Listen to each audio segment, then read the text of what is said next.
2:15 in the afternoon, a park ranger tells a coworker he's stepping out to check the nature trail. It's a walk he's made 100 times before. He doesn't take his radio. He doesn't come back.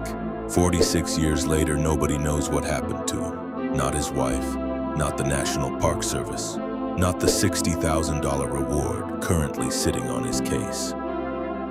This is the disappearance of Paul Fugate. Chiricahua National Monument sits in the far southeastern corner of Arizona, a strange upright landscape of rock spires and hidden canyons. So close to Mexico that the border and its smuggling routes have shaped the area for 100 years. In January of 1980, Paul Fugate had been working there for 2 weeks straight, living in a small stone cabin on site, the kind of stretch rangers pulled before rotating home. He was 41, a naturalist by training, the kind of ranger who wrote trail guides and answered visitor questions, rather than one who carried a badge for enforcement. He had a wife, Dodie, back in Santa Fe, and by most accounts he had a restless streak that didn't always sit well with his supervisors. He'd pushed back on the Park Service's grooming standards, been fired once, and won his job back after a legal fight. On the afternoon of January 13th, a Sunday, Fugate finished up at the visitor center and told a colleague he was going to check the nature trail. A short, routine loop, nothing that should have taken more than an hour. He left his two-way radio behind. That detail would matter later. He walked out the door and no one who was there that day ever saw him again. When he didn't return, the park initiated a search. Then the National Park Service. Then the Cochise County Sheriff's Department joined in. Search and rescue teams combing 12,000 acres of canyons, arroyos, and rock formations that make Chiricahua one of the harder places in the country to search. They found nothing. No jacket, no boot print, no sign he'd fallen, no sign he'd been hurt. Investigators went through his cabin in the park and his home in Tucson. Nothing was missing. No bag packed, no money withdrawn. Nothing to suggest he'd planned to leave. And that's really the shape of the entire case from that day forward.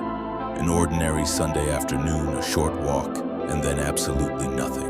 No body, no confirmed sighting, no resolution then or now. From here, the story splits into competing theories, and it's worth being honest that none of them have ever been proven. This is where a lot of true crime coverage goes wrong, filling gaps with certainty the case doesn't have. So let's walk through what investigators actually considered, and be clear about what's theory versus fact. The first theory, Fugate stumbled onto something he wasn't supposed to see. In 1980, the stretch of Cochise County around Chiricahua bordered an increasingly active drug smuggling corridor. A former DEA investigator who later looked at the case suggested Fugate may have come face to face with smugglers on the trail that day, either witnessing something or being mistaken for law enforcement in the wrong place at the wrong time. It's a theory that gained more weight over the following decades. In 2014, a different Park Service employee was assaulted at a nearby ranch by an alleged smuggler, and human remains have surfaced in the surrounding national forest more than once in unrelated cases. None of that proves what happened to Fugate specifically, but it establishes that the danger investigators floated wasn't hypothetical. The second theory, and the one that seems to have frustrated Fugate's family the most over the years, that he walked away on purpose. Early in the investigation, a regional NPS chief detective told a reporter he believed Fugate was, in his words, living elsewhere with a companion, healthy, and that finding him wasn't a priority. It's true Fugate had had affairs during his marriage, something his wife has said she knew about and had accepted, describing none of them as serious. But the Park Service's reluctance to call his case what it looked like had real consequences.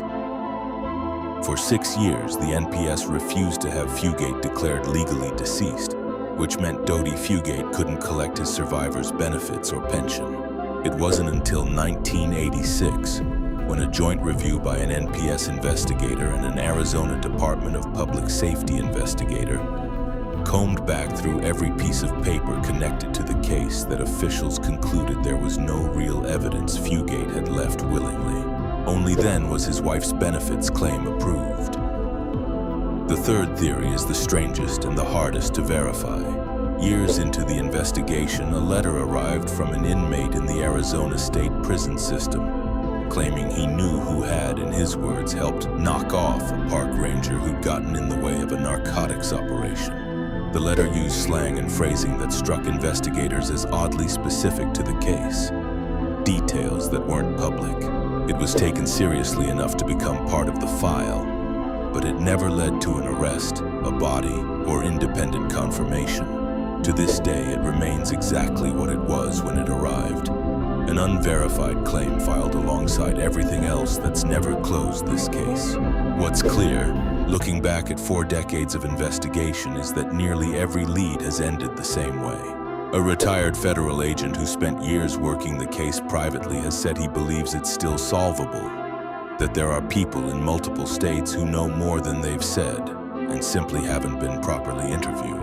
Paul's wife, Dodie, has spent decades of her own time searching the hills of Cochise County, hoping to find anything.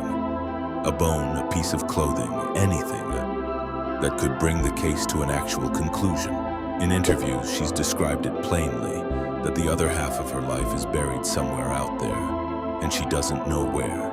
In 2018, new information, never fully detailed publicly, prompted the National Park Service and the Cochise County Sheriff to reopen public appeals and triple the reward to $60,000. It remains active today, not because investigators expect a breakthrough soon, but because, more than 40 years on, this is still one of the only unsolved deaths of a National Park Service employee anywhere in the country.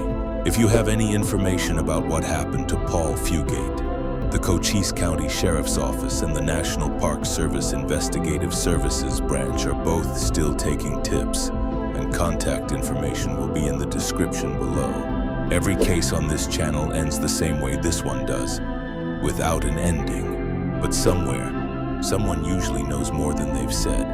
That's the reason to keep telling these stories. Next time, another file, another name that deserves to be remembered.